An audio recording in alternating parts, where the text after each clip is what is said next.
I want to start in a different place than I usually start. When we met for the first time and we did a session, you told me a really cool story about you and how you kind of came to this 3-day class about intuition and kind of changed your life. And I would love to start there, just sharing that story of how you got there and all of the crazy details with it, because I think it's a really cool story of how sometimes the universe guides you exactly where you need to be and you have no idea what's going on. Yeah, absolutely. Thank you for having me. So, just a little backstory.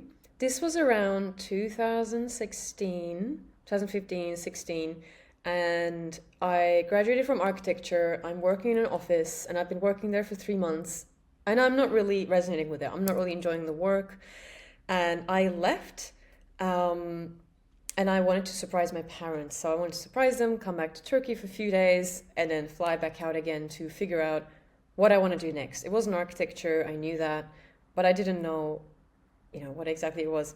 So I come back, and after that, it became clear that my family, my parents, they want me to stay in Turkey, and they don't want me to go.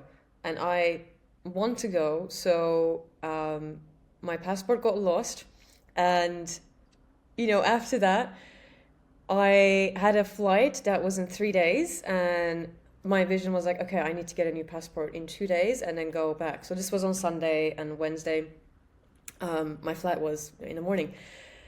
So I was in Istanbul, and the capital of Turkey is Ankara, and that's where they, give out passports. That's where you apply.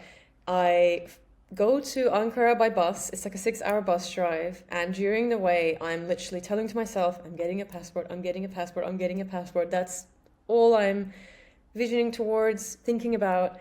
And as soon as I go there, I find this cab driver, and I've never been in this city before, so I tell to him, hey, where do you get passports here? Can you take me there? And he's like, yeah, sure. And then we go there, and there's a queue, and they're just about to go to their lunch break. So I tell that to the cab driver, we'll just come back, after the lunch break. Turns out the cab driver was like an ex-police person. So he says, let me talk to them. So he goes, talks to them, and he says, okay, your passport's going to be ready in an hour when the lunch break ends. I'm like, yes, amazing. So then we go and have lunch with this cab driver. We talk about money. We talk about different things. And I come back, and they literally hand me this passport. And I'm like, wow, this is real. It's an actual legit passport. And yay, I'm going to go back. So then I take that, I head back, and this is Tuesday. And then Wednesday, I fly back. And as soon as I land, there was an event I wanted to go. Around the same time, I went to a 4-day, 5-day Tony Robbins event, Unleash the Giant Within or something, like a motivational 4-day, very intense event, super intense. And there's a group in London that's called the Yes Group. So people who go to Tony Robbins kind of events, they meet here once a month. And that was the same evening. As soon as I land, that was happening. I felt intuitively, okay, I need to be there. So with my suitcase, I go there, and I'm sitting there, still very happy about the passport. Yes, I got it. I came back, and I'm going to be in London from now on. There were all these people, pitching their business, pitching their offerings. And there was this woman, and as soon as she started talking, I was like, I'm interested in what she's sharing. And she was talking about the intuitive reading she's offering and how she learned it from this training, and she was promoting the training essentially. So I went up to her. Her name is Danny, and the training leader was called Ryan Pinnick at the time, with William Whitecloud. They're two of my intuitive teachers. And I had a session with her, and after that she gave a reading, an intuitive reading, and the first thing I asked was, how did you learn how to do this? Where did you learn how to do this? And she's like, oh, funny you asked. There's a training, and they teach you there. Which was, her selling point in a way. And I go to the training, and that's the community I join in. It's, there are different levels of trainings there. And I did that for the next year. Midway through, somewhere in the year, I decided, okay, cool, this is what I want to do. I want to do coaching. I want to help people connect with their intuition, connect with their highest potential, and live and create from that place. Went to a coaching qualification throughout that too. And then, chose to go on that path. I love the story because of all of the little pieces that had to fall into place for it to happen. Like you getting into the right cab, and that guy, for whatever reason, he wanted to help you, and he had the pull to be able to, and like so many things had to happen for you to land at that conference, talk to that woman, and everything play out. And it seems like, at least right now, today, you're exactly where you're supposed to be. And had those things not happened, who knows where Isik would be. So I think that story is so awesome, because there's so many pieces that are just completely random to some people, but like are falling into place that would need to be. So you mentioned the work that you do, intuition, and we're going to get into that. Like that's the subject matter for today. But when you mentioned in the story, you said that you intuitively felt you needed to be there. Do you, I mean, it's been a while, but do you remember, like, what was that intuitive feeling? Like why did you say you intuitively felt you needed to be there? What did you mean by that? What did you feel? That's a good question. So this is different for everyone. For me, when something feels like a yes, I feel it around my chest, and it's a feeling of moving forward. It's like I want to move forward. So imagine you're at the cross light, pedestrian walk, and it's a green light, and you're about to walk. Like that kind of, like a green light go energy. So someone mentioned it to me. I can't remember if it was in person or a text, but as soon as I heard about the existence of this event, it was like, yes, I need to be there. It was like a body feeling, a visceral feeling. Yeah. I think that's what's kind of hard about listening to your intuition and trying to tell somebody how to do it is you can't describe it. Like I can't describe my intuitive feeling. I just know it. Like something feels right, but I don't know. I don't even know if I know where I feel. I do think I feel it maybe in my chest as well. Like I think I'd probably say like I listen to my heart. So I feel like that might be the area, but it is just like, I can't explain it. So that's why hopefully today, when my goal is, we can just get people to maybe pay a little bit better attention to what their intuition may be saying and feeling, and help them begin to listen to it more. Because I honestly believe that like it will guide you where you need to be. It'll take you where you're supposed to go if you can listen to it and you can trust to follow. So I think it's like it's one thing to listen to it, and it's another to actually follow it as well. Totally. And then the final thing I'll say before we kind of dive into like what is intuition is I mentioned that I met your friend Daisy, and she's going to be coming on the podcast to talk gene keys and human design and kind of all that type of stuff. And I am in gene keys. I'm a manifesting generator. No, Same. human design. Human design. Human design. Whatever yes. one. Yeah, human design. I'm a manifesting generator. And so I was reading that, and it says that like we listen to our intuition. Like that's a primary driver for us. And that was the first time it clicked that, not everybody's intuition speaks to them like mine does, because not all of the other types have that being there. So like a lot of my messages, listen to your heart, listen to your intuition, follow your gut. And I speak about it so easily and freely because that's how I navigate.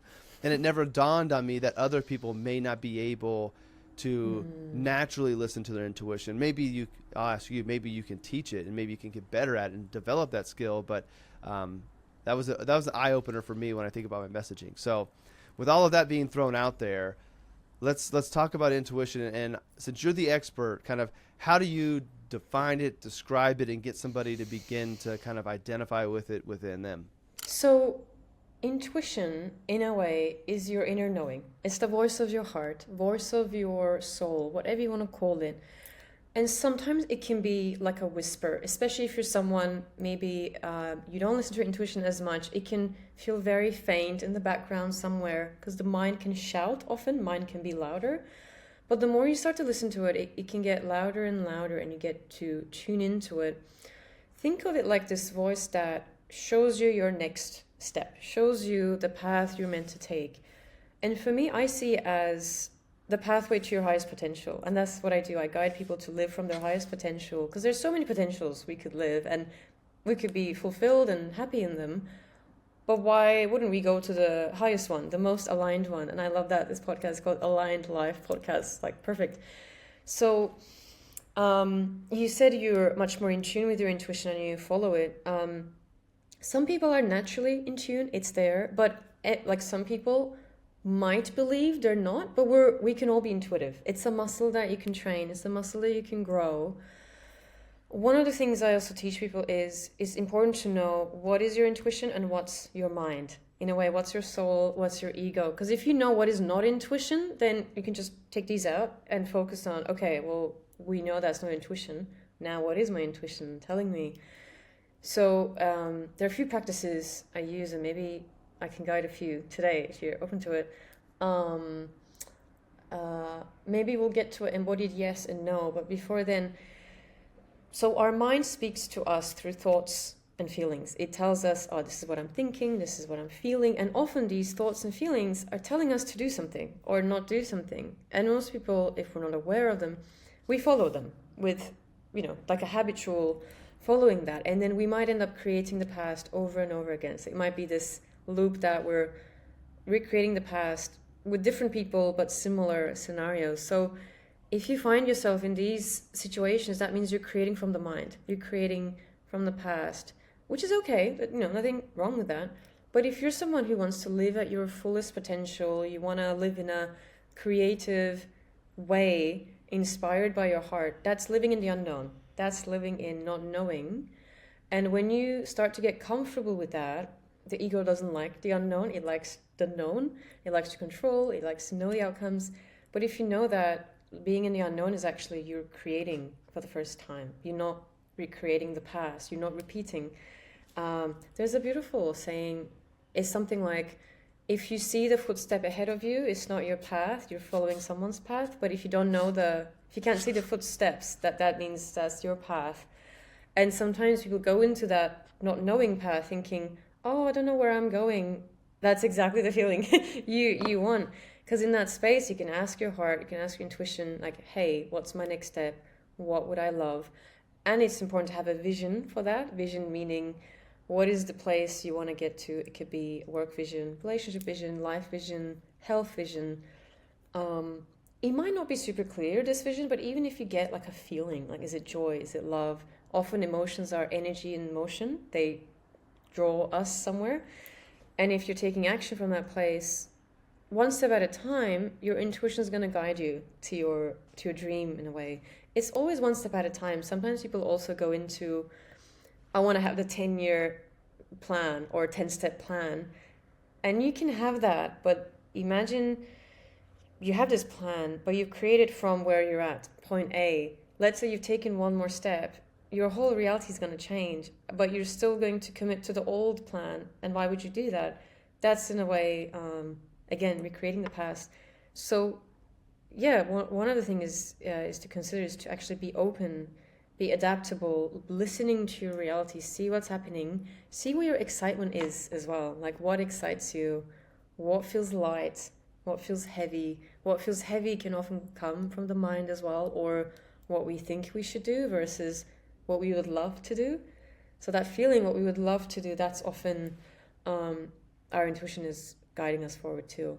Would you say that, I've heard people say that people get confused between intuition and projection. Projection is probably just the same thing as the mind, right? That's just another way to describe it. Or is projecting a little bit different? Can you describe maybe your definition of projection? Like, what do you mean by that?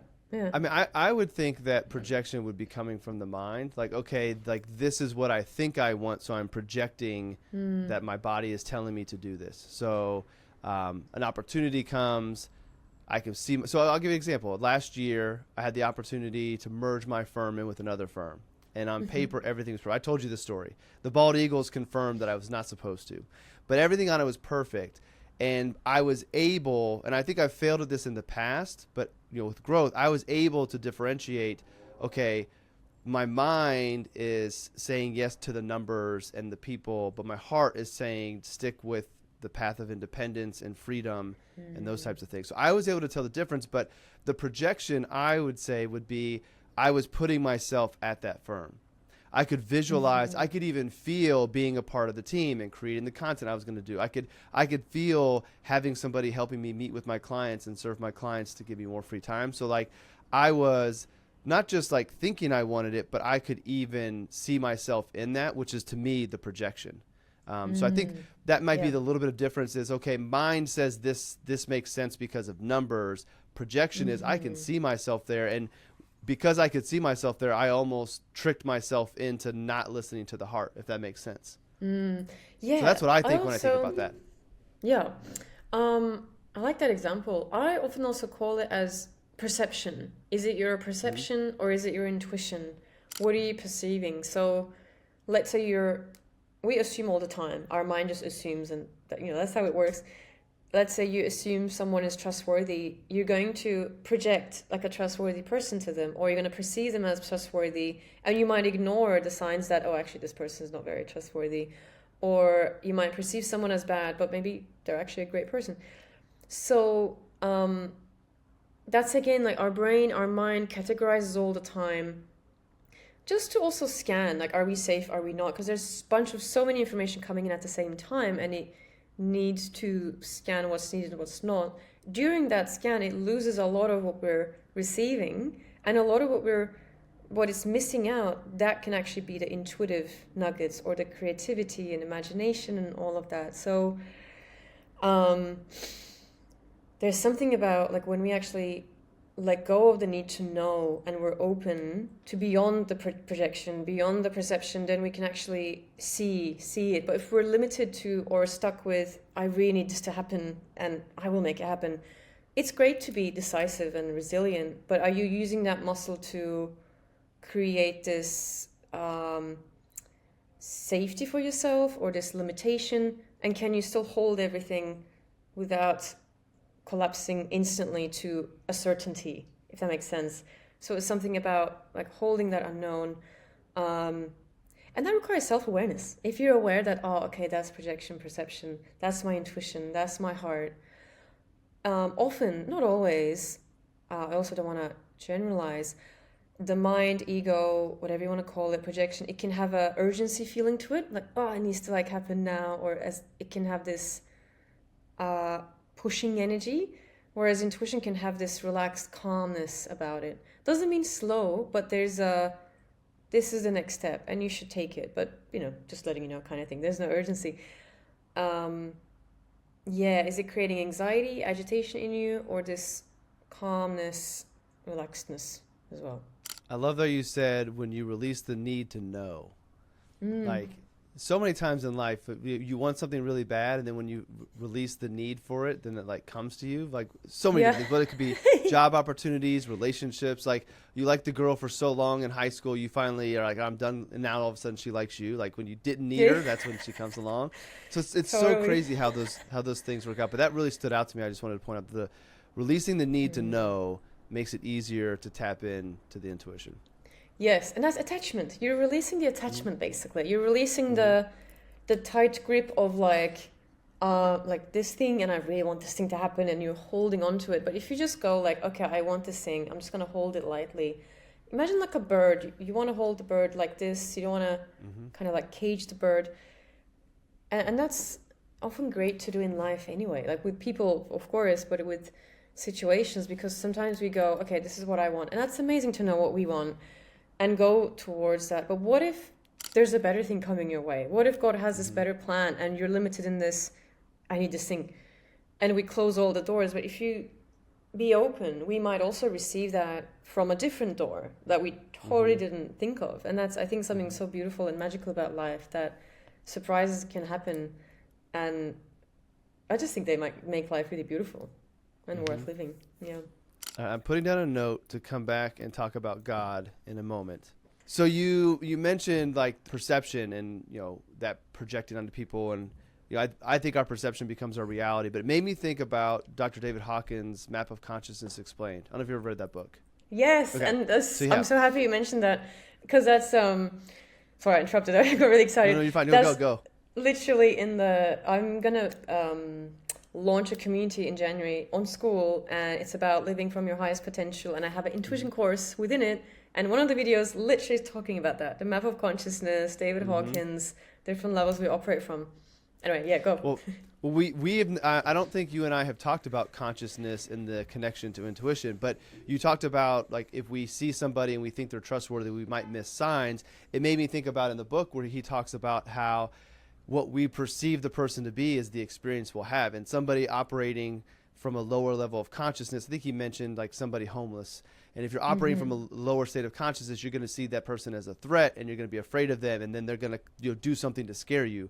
Versus if you're operating from a state of love, you see somebody who has fallen on hard times and whatever it might be, and you find out this person is a very kind, genuine person. And so the experience you have with somebody from his standpoint is relative to like the level of consciousness that you're operating from. So the whole reason of bringing him into the conversation, where does consciousness play into intuition? Does it? How does it impact it?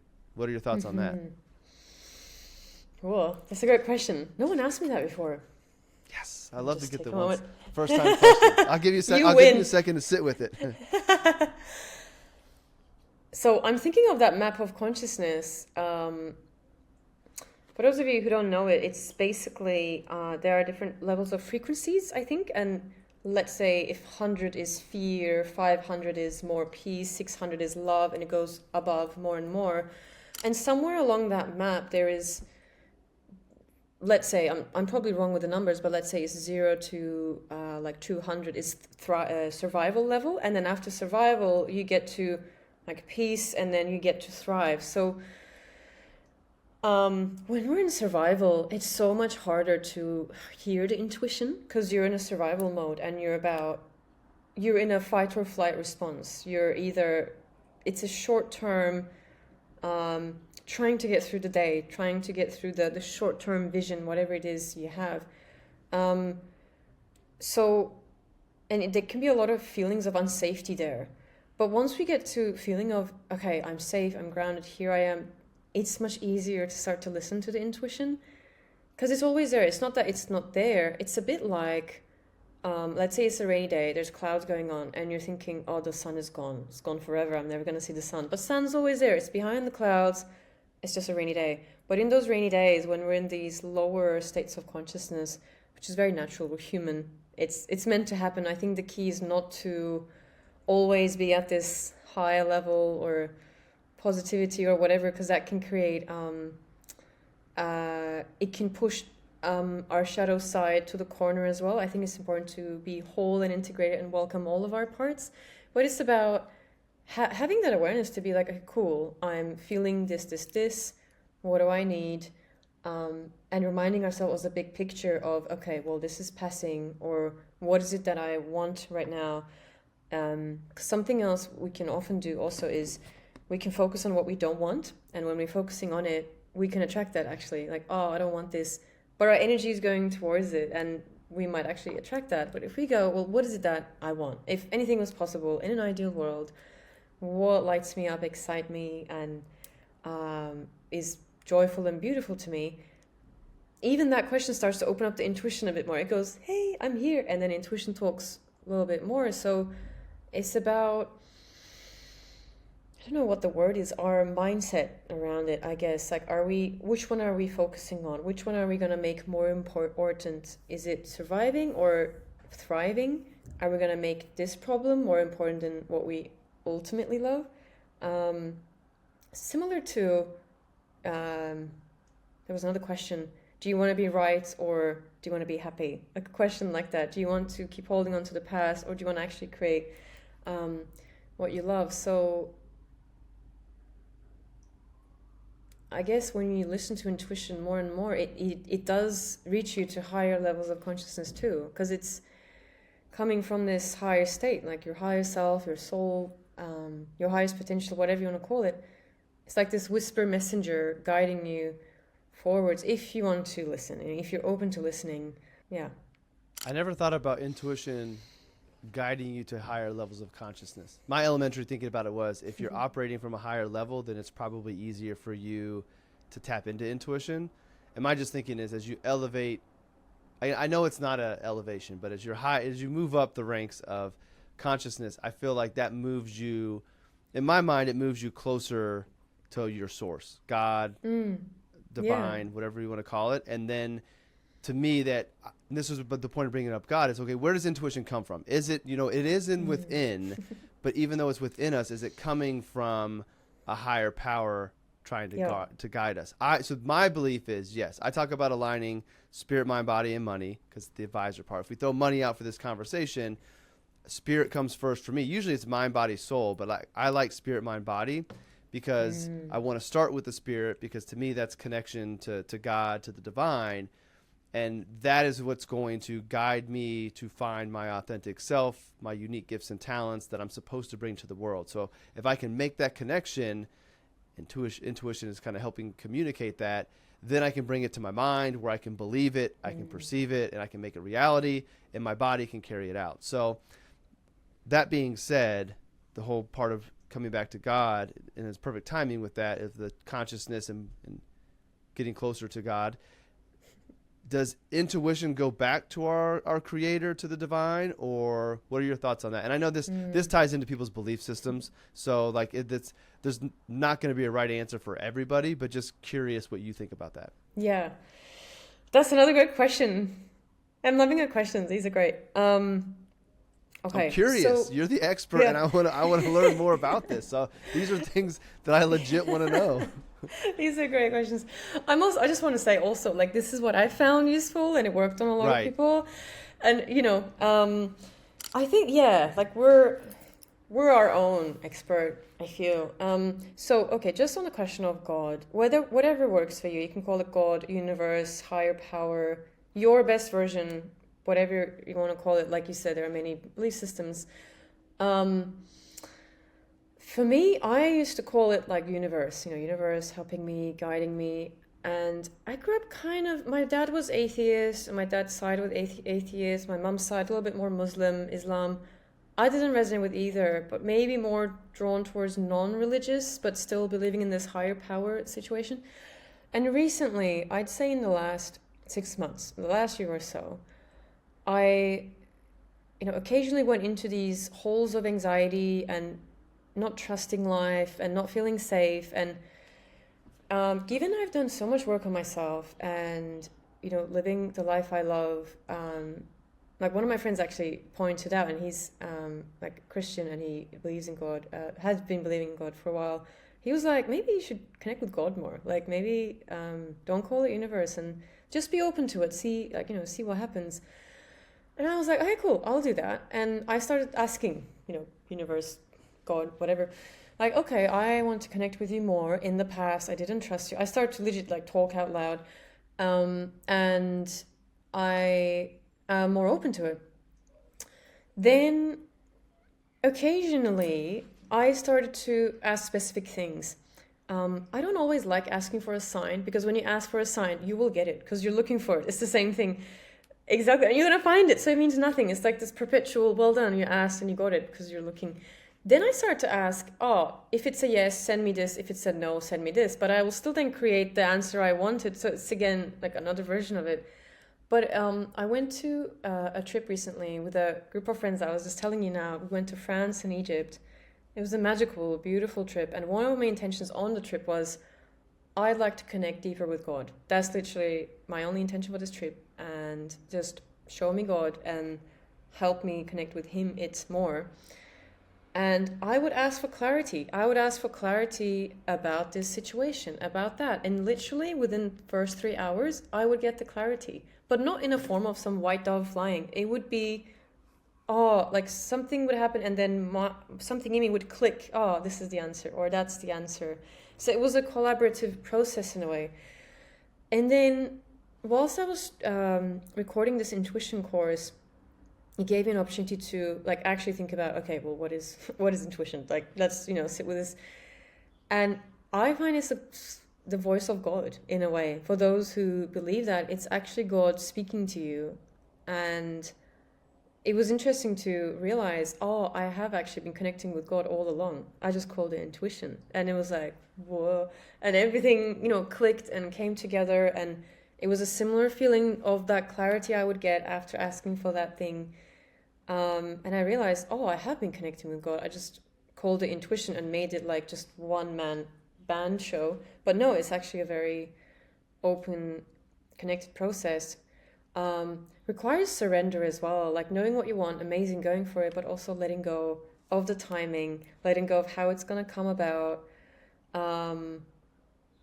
Especially processes like if it involves other people, let's say you're in a work collaboration or you're single, you're open to be in a relationship, like it involves other people. So it's not all on you. It's not like, okay, I'm going to work on this book and write it. And so that I find it's more, involves God a lot more and requires letting go a lot more.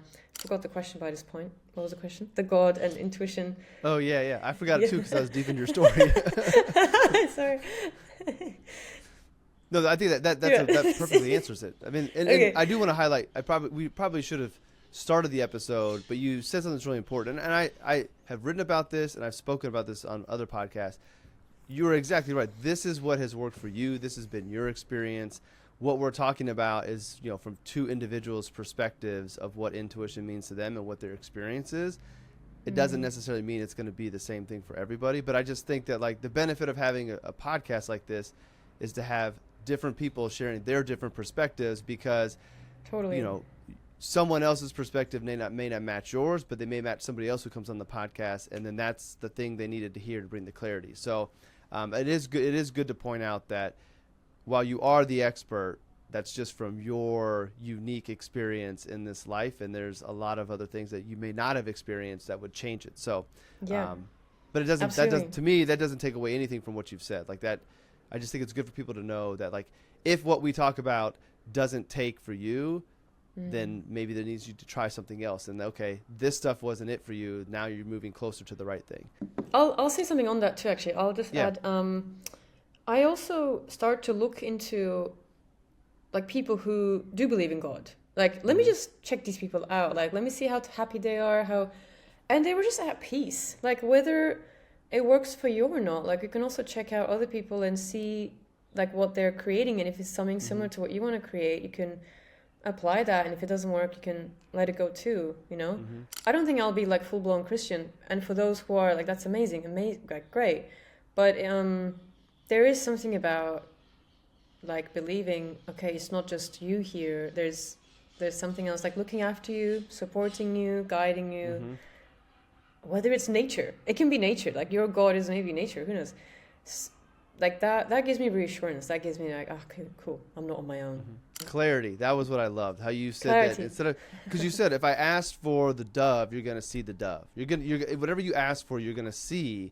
And you still did the same thing, you just asked for something that was actually more beneficial, like clarity. You found the clarity, you asked for clarity, you found it, but in that clarity you actually found the answer, where in asking for the dove and finding the dove, maybe you never did. And so, like, I talk about bald eagles, like, I never ask to see the eagle. That's why it's so magical for me, is I don't ask to see it, they just show themselves, and I know what that means. So I'll never ask for it, because then I think that takes away from it.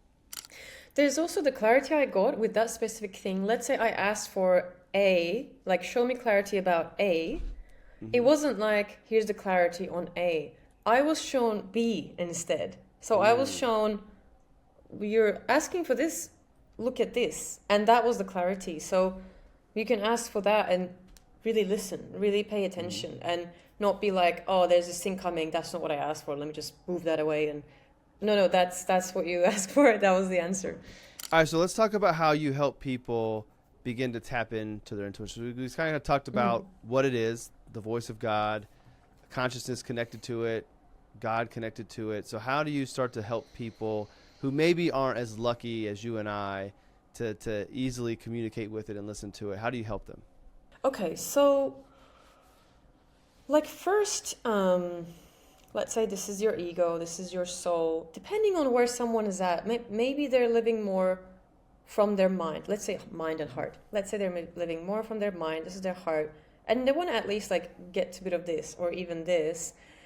Like first I check in on like, how are you making decisions in life? Where are these decisions coming from? And often it's coming from the beliefs. If you're living from the mind, it can be past experiences, past beliefs. We have these limiting beliefs such as, I'm unworthy, I'm not good enough, I can't trust people, I need to control, I need to be perfect. So we uncover what are the beliefs that are running your show. And these are coming from the Enneagram, this personality type. It's kind of like Gene Keys and those types of personality systems. This is the one I resonate with the most. Sufis found it, modern psychologists, they took it, they simplified it. And they're great to just understand the human psyche.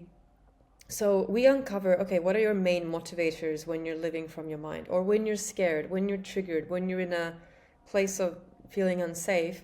What are the ways you keep yourself safe, small, and secure? What are the ways you limit yourself? We start from there, and to bring self-awareness, like how do you like sabotage in a way? And we all do it. It's not about totally removing them. It's just having eyes to watch them, so that next time they come out, you go, oh, I can see what you're doing, and it takes the power out of them. Because if you don't know what it's doing, it has control over you. But if you are aware of it, you go, okay, you're shedding light to it. Then, as we do that, a bit of this starts to happen, and we also start to focus on what is it that your heart wants. And to do this, I guide them to connect with their heart. I use eyes closed visualization processes. I do intuitive readings as well, which we did in your session. And something about when I give these intuitive readings, in most cases, like 80% of the time, 90% of the time, after I stop speaking, they say, I actually felt that. And I knew that. I just didn't have the courage to follow it, or I didn't make anything out of it. So it gives people that encouragement of like, you do know deep down. All I'm doing is just bringing that up a bit more, shedding light to it, and making it practical. Because sometimes people get these intuitive nudges and they don't know what to do with them. So we turn them into practical steps of do this, don't do that. This is the next step. We ground that intuitive knowledge because it can be this intangible, warpy thing. And we go, okay, like how does that apply to your life currently? We look at the current reality. We look at where you want to go. We find the next step. So this starts to happen. Like we have eyes on the ego so that it stops, limiting you. But we also start to give energy to what is it that you want to create? What do you love? And the more, we focus on this, it's interesting. Like after a while, we don't have to focus on ego at all. We just focus on, cool, what excites you, what you love. Because that is the map of consciousness. It's a higher frequency. And that naturally washes over this ego. And you go, oh yeah, I totally want to go towards that. That's like a no-brainer. So in the sessions, we might start from doing a vision reading, a current reality reading, and a next step. And after a while, we just do vision reading and next step because the current reality is kind of taken care of and you have a better option now. You have a better choice. Often people feel like they don't have a choice. That's why they're like stuck in that reality. But if we know that, oh, there is a choice and I can have what I want, that kind of helps. And we always get an intuitive next step. We get a step that is very applicable. Like it can be tangible. Do this, take this step, say yes to that person, stop doing X, or intangible like rest or trust or surrender. If you're watching this, listening to this, and you're a natural you're a natural action taker. And when I work with these like high achievers, often the step we get is relax, chill, go for a walk, and like they get a little frustrated. But after a while, like they're on that walk and they get so many insights. They get so many next steps already. So yeah, we look into the whole person's system holistically, and we, in a way, bring in integration and wholeness into it, bringing in all the parts and elevating it. So I was going to share about my experience doing the intuitive reading with you. And the funny thing is, I intuitively felt I was supposed to do a reading with you. That was the first time I've ever done anything like that. Not because I've been like scared to do it or didn't trust it. I think maybe some of it was trust. Like there's an energy about you that when I first like interacted in WhatsApp even and Leading Edge, like there's energy about you that allowed me to trust you right away. And I just felt at that time, I was like, okay, I should do this session with Isik. Like, I don't know why I feel like I should, but I should do this. And you mentioned that a lot of times people will tell you when they're done, like, I already knew that. And 1000%, you confirmed things that I already knew. And I was not skeptical coming in because where I want to kind of end today's conversation here in a moment is like, okay, some of us, our intuition speaks louder and it allows us to help other people intuitively. And like, I believe I have an intuitive gift. So I know how you do it, but I don't know how you do it. Like I know how you get the visions or however it comes to you when we step into that circle together and the visualization, like I know how those things come to you because that's how things come to me. So I knew what you were telling me was not you just regurgitating what I had told you before. Some of that stuff showed up because that's the truth, but there were things you mentioned that I had never told you. So like if there ever was any doubt, those couple of things you mentioned that you couldn't have known, I knew you were dialed in and you were pulling in what was really me. So for me, I didn't really learn anything new, but it was extremely freeing for me to have you, and I don't know why, what it is about you, but having you confirm what I already was believing gave me a lot of freedom. And it lightened my load because now there's some things I don't have to think about anymore, because while I believe I trust my intuition, while I believe it talks to me, there's always still that little bit of doubt of like, well, are you wrong? But if I believe it and it's telling me this and Isik told me it is, I'm good. I can stop thinking about it. And now I'm just on this path and I'll just keep experiencing. And then if through these experiences, the path changes from what I thought it was, so be it, I'll go with it. And if I need to tap back in, we'll do another session and see if I'm getting confirmation from you or not. But it was really, really cool. Oh, thank you for sharing that. And I really appreciate your trust, because I think it's so important to go towards people that creates that, because it can be quite a vulnerable thing, like an intimate thing also, to go into your heart, your essence, and what you truly love. Like I feel our dreams are so sacred. They're so unique and special and beautiful. So in those readings, what can also happen is it gives you that possibility, that limitlessness, like, hey, this is what you want to create, and you can totally do that. I remember growing up with this sense of, yes, I can do anything.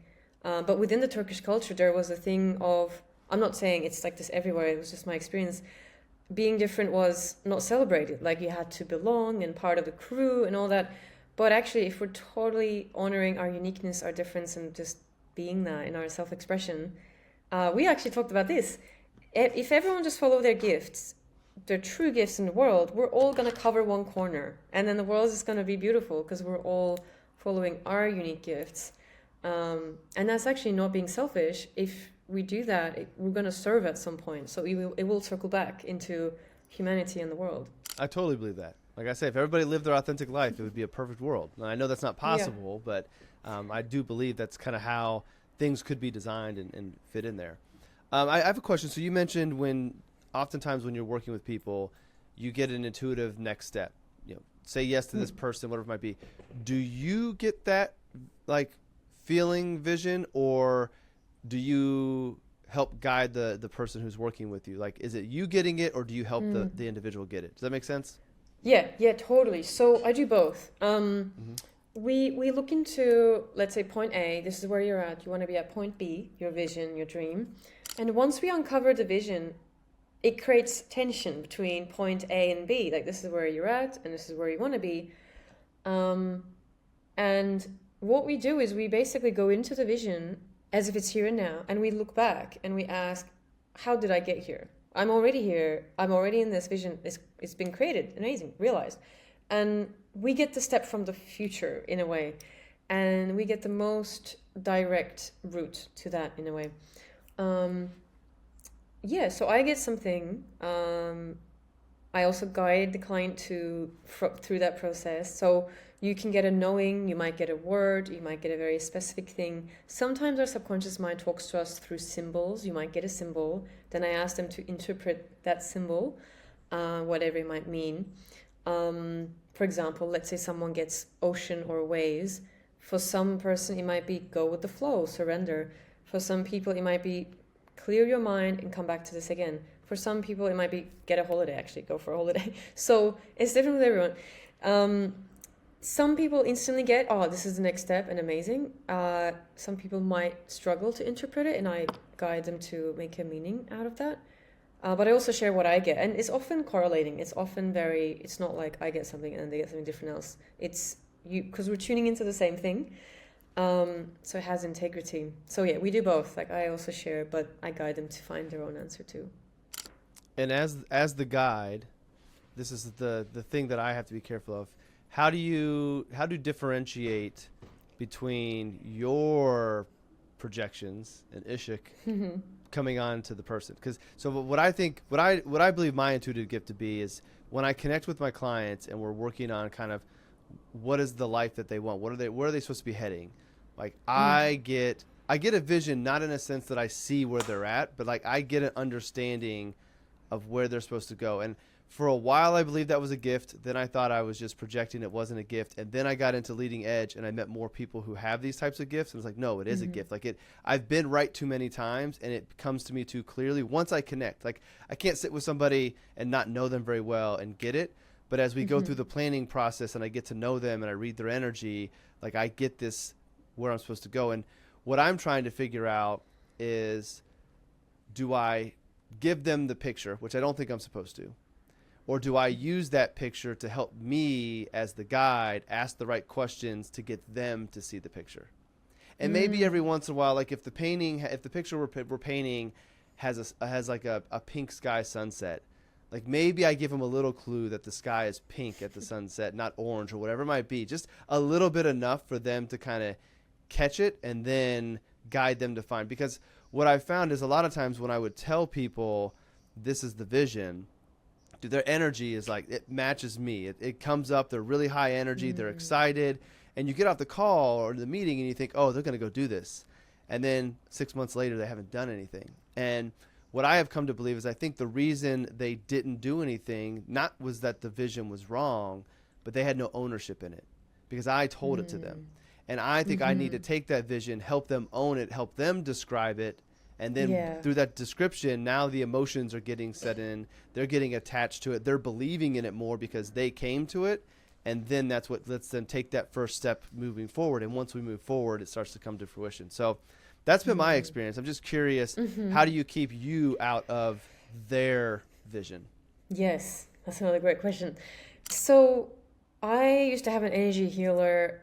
His name is Todd Roach. I sometimes do sessions with him still. And he taught me a lot about clean energy in a session, facilitation, because I do group events as well, workshops, retreats, and all of that.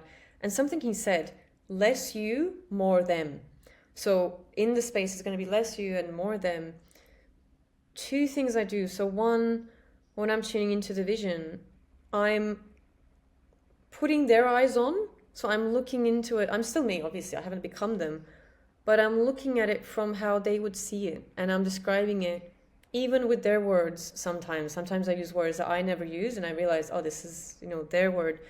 So I'm seeing in a way that they would see it, sharing it from that. There's also the nuances and the discernment you have to make about what's the timing of mentioning a few things. Sometimes, I get things, but it needs to be mentioned later. I also ask that. I love your experience around you realizing you sharing didn't allow them to take ownership, which totally makes sense. What I do with that, I tried to do that in the past. It didn't work for me. So I would kind of step back and ask questions and try to go around the bush and, help them get there. And I found that frustrating personally. So I just go, let's just tune in. Here's the vision I get. I also guide them to tune in too. So we're stepping into the same thing. It's not just me stepping in and sharing like a nice story.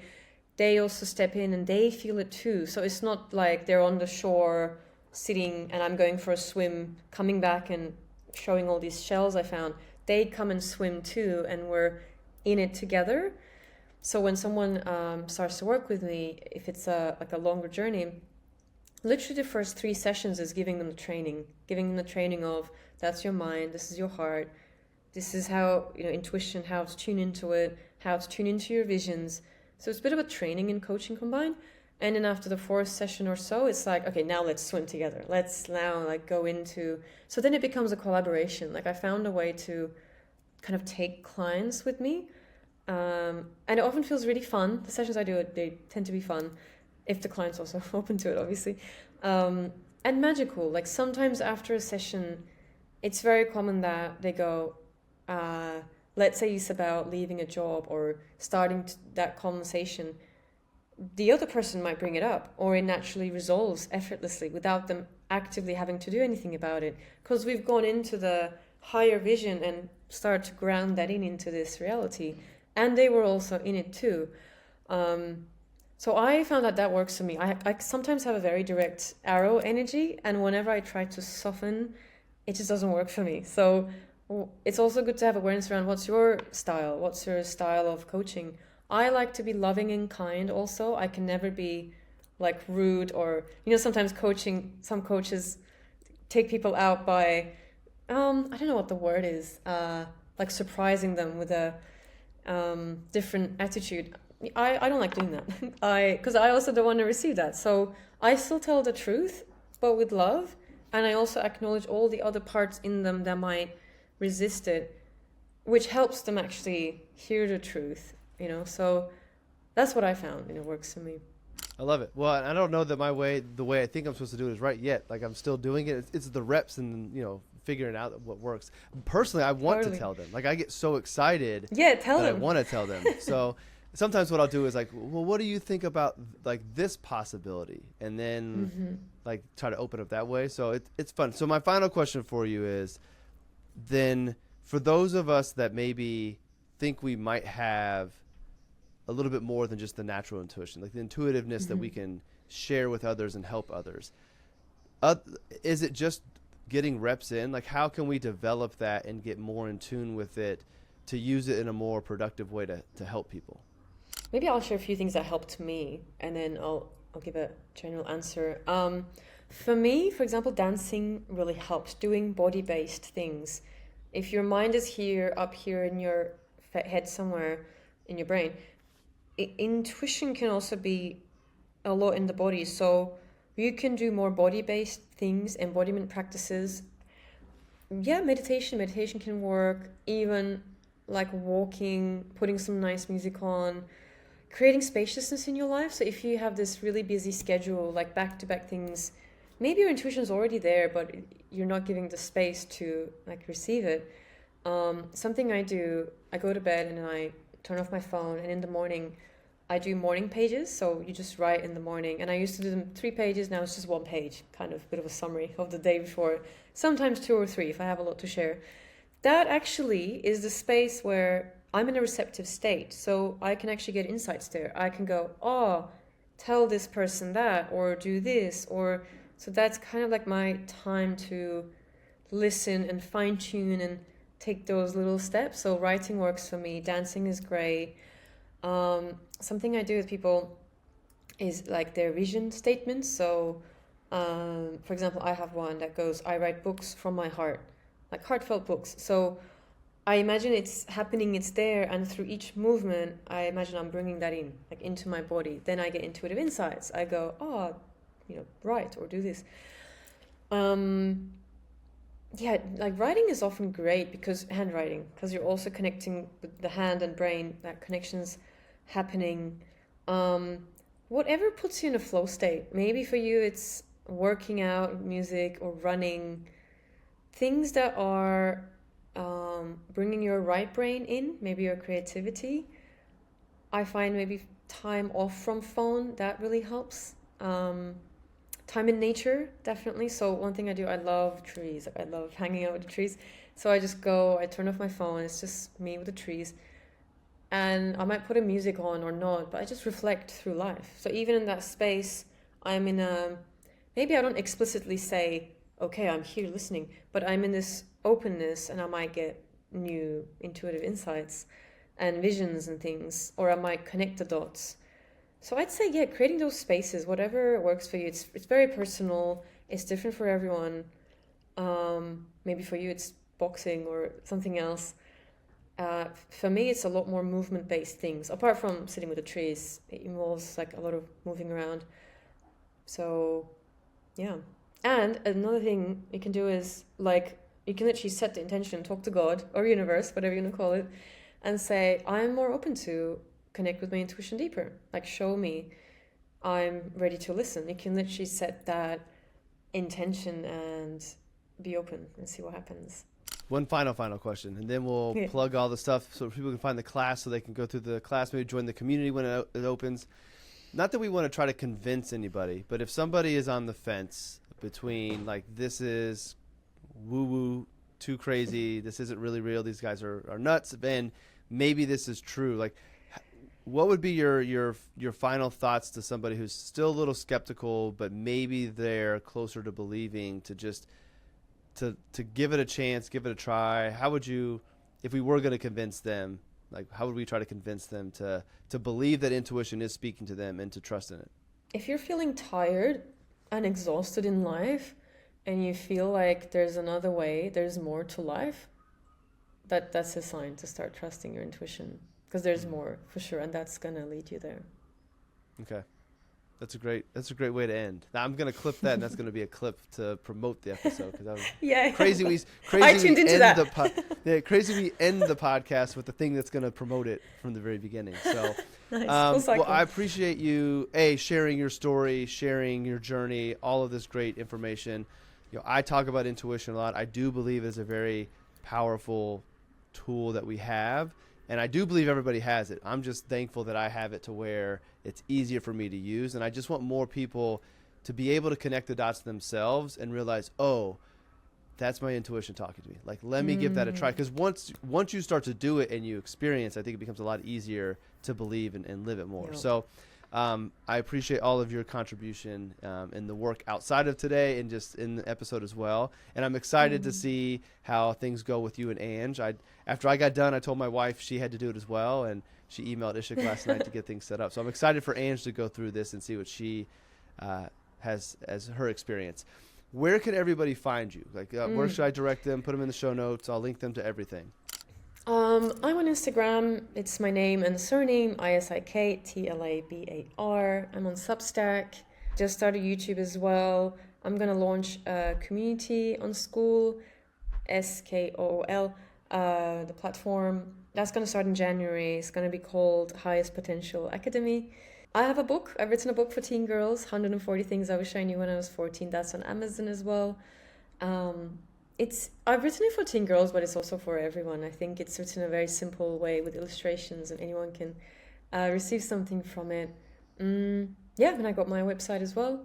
And would love to hear from you. Whatever resonated with you on this podcast or anything you want to ask, you can always reach out to me. And I also appreciate you so much, Justin. Like, you have such a great, playful, fun, energetic vibe about you. I really love this conversation. Like, it was so effortless and fun. So thank you so much. Well, thank you. The hour flew by. I had a whole bunch of other stuff I wanted to ask. I may have to have you come back in the future for a round 2, and then we can actually do the exercise that we said we were going to do that we didn't get to because I took us off on tangents.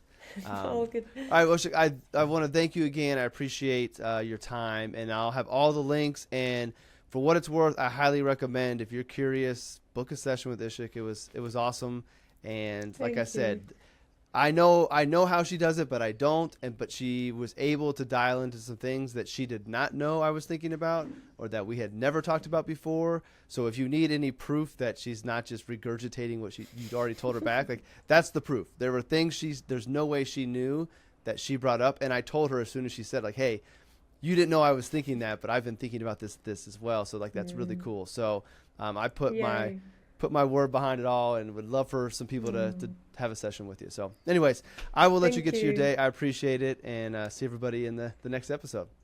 Thank you so much.